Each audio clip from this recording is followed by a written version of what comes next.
আমন্ত্রণ দেশ বাংলায়, আপনাদের সঙ্গে আছি আমি নাতাশা বৃষ্টি। শুরুতেই সংবাদ শিরোনাম। চাঁদপুর জেলা পরিষদের সম্পত্তি উদ্ধারে অভিযান, ৮৪টি ব্যবসা প্রতিষ্ঠান উচ্ছেদ। এবং মৌলভীবাজারের লাউয়াছড়া মিশ্র চিরহরিৎ বন এখন পুরোটাই সবুজ, বন সংরক্ষণে সরকারকে আরও উদ্যোগী হওয়ার আহ্বান প্রকৃতিপ্রেমীদের।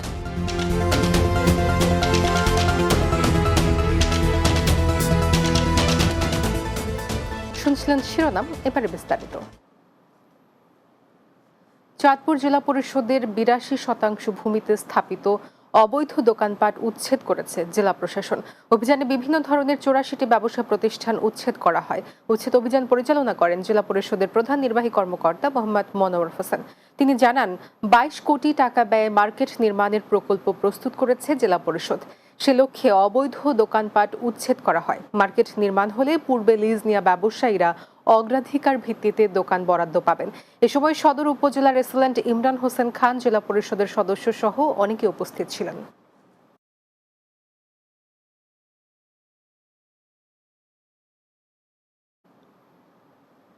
মৌলভীবাজারের লাউয়াছড়া মিশ্র চিরহরিৎ বন হলেও এখন পুরোটাই সবুজ। ব্রিটিশ আমল থেকে বনের অস্তিত্ব থাকলেও ১৯১৭ সালে এই বনকে সংরক্ষিত বন হিসেবে ঘোষণা করে আসাম সরকার।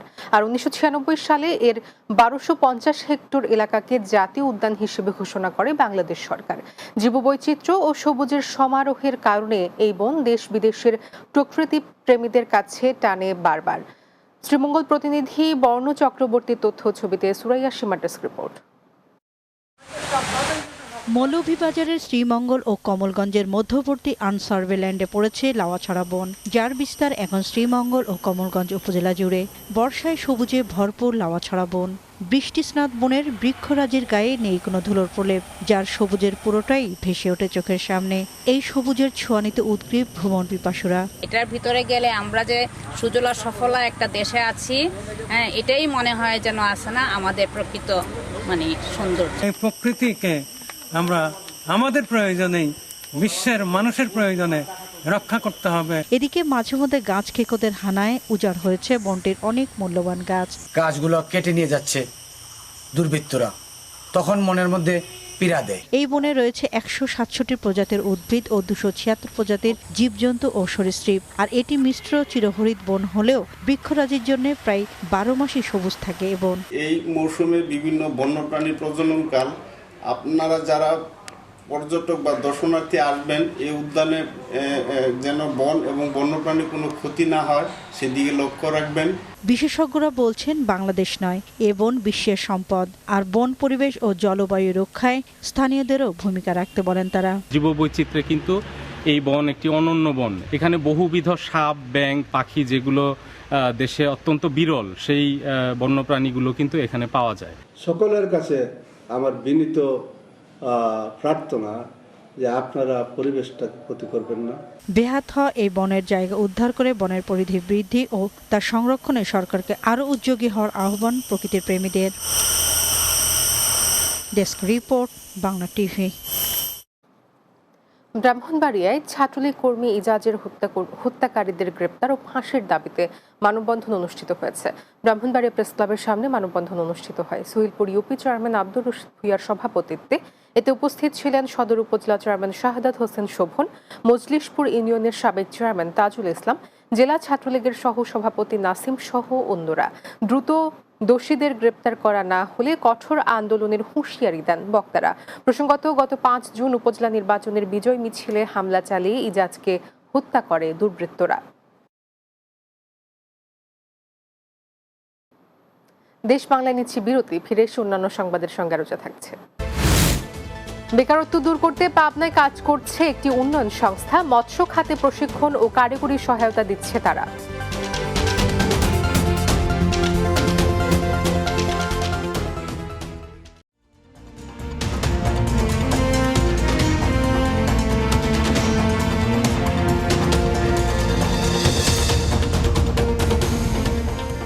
দেশ বাংলায় স্বাগত আরও একবার। বেকারত্ব ও আর্থিকভাবে স্বাবলম্বী করে তোলায় পাবনায় সাড়া জাগিয়েছে একটি বেসরকারি উন্নয়ন সংস্থা। মৎস্য খাতে প্রশিক্ষণ ও কারিগরি সহায়তা দিয়ে গ্রামের মানুষদের বেকারত্ব দূরীকরণ ও আর্থিকভাবে সচ্ছল করে গড়ে তুলছেন তারা। তাদের সহযোগিতায় অনেকে উপকৃত হচ্ছেন। আর স্থানীয় মৎস্য কর্মকর্তা বলছেন, চাষিদের সহযোগিতা করা হবে। পাবনা প্রতিনিধি SM আলমের প্রতিবেদন, জানাচ্ছেন মাসুদ রানা। পাবনা জেলা ঈশ্বরদী সদর ও আটঘরিয়া উপজেলা 102 জন দরিদ্র কৃষককে কারিগরি ও আর্থিক সহায়তায় মৎস্য চাষে উদ্বুদ্ধ করে বেসরকারি উন্নয়ন সংস্থা জাগরণী চক্র ফাউন্ডেশন। প্রথমে কম থাকলেও পরবর্তীতে পুকুরের আয়তন এক একজনের 10 থেকে 12 বিঘাতে পরিণত হয়েছে। এক একজন মৎস্য চাষির সাথে কাজ করছেন প্রায় 15 থেকে 20 জন শ্রমিক। মৎস্য চাষ করে এখন আর্থিকভাবে স্বাবলম্বী তারা। বেকার ছিলাম, অন্যান্য কাজকাম করতাম। জাগরণের সঙ্গে সমিতি আমাকে কিছু প্রশিক্ষণ দিছে, তার সাথে যোগাযোগ করার পরে পাঙ্গাস মাছের চাষে আমি এখন খুব ভালো। মৎস্য চাষের যে পদার্পণ, আজকে সে অনেকটা স্বাবলম্বী হয়েছে। মাছের পুকুরে চাষ করে আমরা তার কাজ করি, আমরা 10টা লোক পরিবার নিয়ে সংসার চলতে ভালোভাবে। জাগরণী সংঘের প্রশিক্ষণে আমি মাছের চাষ করি, এখন বর্তমানে আমি স্বাবলম্বী। দরিদ্র কৃষককে সচ্ছল করে গড়ে তুলতে সব ধরনের সহযোগিতার কথা জানান জেলা মৎস্য কর্মকর্তা ও বেসরকারি উন্নয়ন সংস্থাটি। মৎস্যজীবীদের মাছের পোনা, চুন, সার, সবজির বীজ এবং ঝাঁকি জাল আমরা উপকরণ সরবরাহ করে থাকি। জেলার মৎস্য অফিসার এবং বিভিন্ন উপজেলার মৎস্য অফিসার দিয়ে এই এলাকার সম্মানিত মাছ চাষিদের বিভিন্ন ট্রেনিং এবং বিভিন্ন প্রশিক্ষণ প্রদান করছে।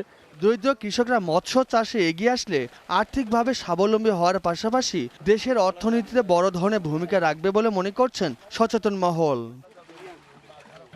Desk report, Bangla TV.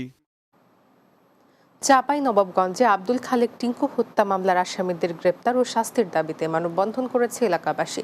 জেলা প্রশাসকের কার্যালয়ের সামনে মানববন্ধন অনুষ্ঠিত হয়। এতে বক্তব্য রাখেন নিহত আব্দুল খালেক টিঙ্কুর বাবা, মা ও স্ত্রী সহ এলাকাবাসী। তারা বলেন, জমি জমা নিয়ে প্রতিবেশীর সাথে বিরোধ চলছিল। এর জেরে চলতি মাসের 20 তারিখ উভয় পক্ষের মধ্যে কথা কাটাকাটির এক পর্যায়ে প্রতিপক্ষ ধারালো অস্ত্র নিয়ে হামলা চালালে টিঙ্কু ঘটনাস্থলে নিহত হয়। হবিগঞ্জের বানিয়াচংয়ে রোটারি ক্লাব অব সিলেটের পক্ষ থেকে অর্ধ পাকা ঘর হস্তান্তর করা হয়েছে। উপজেলার 6 নম্বর কাগাপাশা ইউনিয়নের নজিপুর গ্রামে ঘর হস্তান্তর অনুষ্ঠিত হয়। রোটারি ক্লাব অব সিলেটের সভাপতি ভানুজয় দাসের সভাপতিত্বে ও রোটারিয়ান রাহুল সরকারের সঞ্চালনায় এতে প্রধান অতিথি ছিলেন হবিগঞ্জ 2 আসনের সংসদ সদস্য ময়াজউদ্দিন শরীফ রুয়েল। বক্তব্য রাখেন রোটারিয়ান কামাল হোসেন, উপজেলা চেয়ারম্যান ইকবাল হোসেন খান সহ অনেকে। এ সময় নজিপুর গ্রামের গৃহহীন শীতেশ দাসের হাতে একটি অর্ধ পাকা ঘরের চাবি তুলে দেয়া হয়। খুলনা, বাগেরহাট, সাতক্ষীরা ও পিরোজপুর কৃষি উন্নয়ন প্রকল্পের সমাপনী কর্মশালা অনুষ্ঠিত হয়েছে। কৃষি সম্প্রসারণ অধিদপ্তর খুলনা অঞ্চলের আয়োজনে অনুষ্ঠানে সভাপতিত্ব করেন অধিদপ্তরের খুলনা অঞ্চলের অতিরিক্ত পরিচালক মোহন কুমার ঘোষ।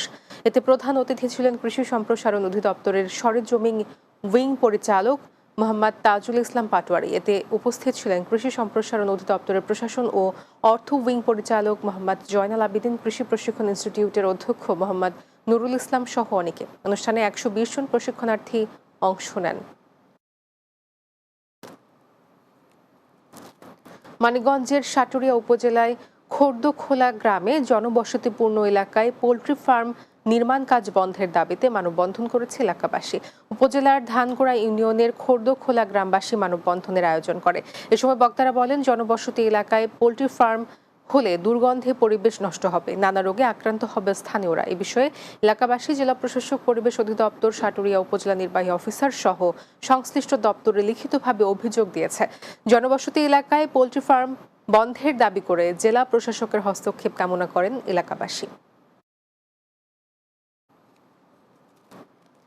সকলের জন্য বীমা, অর্থ সঞ্চয়, আত্মশুদ্ধির পরিতৃপ্তি, এই স্লোগানে শিল্পাঞ্চল আশুলিয়ায় গার্ডিয়ান লাইফ ইন্স্যুরেন্স কোম্পানির কর্মীদের ঈদ পুনর্মিলনী ও আলোচনা সভা অনুষ্ঠিত হয়েছে। আশুলিয়ার নরসিংহপুরে গার্ডিয়ান লাইফ ইন্স্যুরেন্স কোম্পানির শাখা কার্যালয়ে ঈদ পুনর্মিলনী ও কর্মী সভা অনুষ্ঠিত হয়। আশুলিয়া শাখা ব্যবস্থাপক মোহাম্মদ বেলাল হোসেনের সভাপতিত্বে এতে প্রধান অতিথি ছিলেন হেড অফিসের deputy regional manager Mohammad Kabir Hossain. এ সময় কোম্পানির কর্মী সহ এলাকার সুধীজনেরা উপস্থিত ছিলেন। বঙ্গবন্ধু শেখ মুজিবুর রহমান আন্তঃ কলেজ ফুটবল টুর্নামেন্টের জেলা পর্যায়ের খেলা উদ্বোধন করা হয়েছে। নরসিংদী মুসলেহ উদ্দিন ভুইয়া স্টেডিয়ামে খেলার উদ্বোধন করেন জেলা প্রশাসক ডক্টর বদিউল আলম। অতিরিক্ত জেলা প্রশাসক মোবাশ্বের আলমের সভাপতিত্বে এ সময় উপস্থিত ছিলেন চট্টগ্রাম বিশ্ববিদ্যালয়ের প্রকৌশল বিভাগের চেয়ারম্যান ডক্টর সুমন বড়ুয়া, অতিরিক্ত পুলিশ সুপার শহীদুল ইসলাম সোহাগ সহ অন্যরা। উদ্বোধনী খেলায় মনোহরদী সরকারি কলেজ 5-0 গোলে শিবপুর উপজেলার সবুজ পাহাড় কলেজকে পরাজিত করে।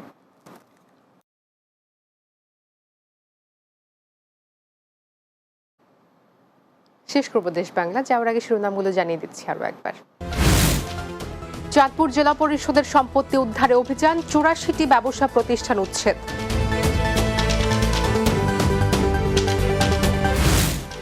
মৌলভীবাজারের লাউয়াছড়া মিশ্র চিরহরিৎ বন এখন পুরোটাই সবুজ। বন সংরক্ষণে সরকারকে আরও উদ্যোগী হওয়ার আহ্বান প্রকৃতি প্রেমীদের। এবং বেকারত্ব দূর করতে পাবনায় কাজ করছে একটি উন্নয়ন সংস্থা, মৎস্য খাতে প্রশিক্ষণ ও কারিগরি সহায়তা দিচ্ছে তারা।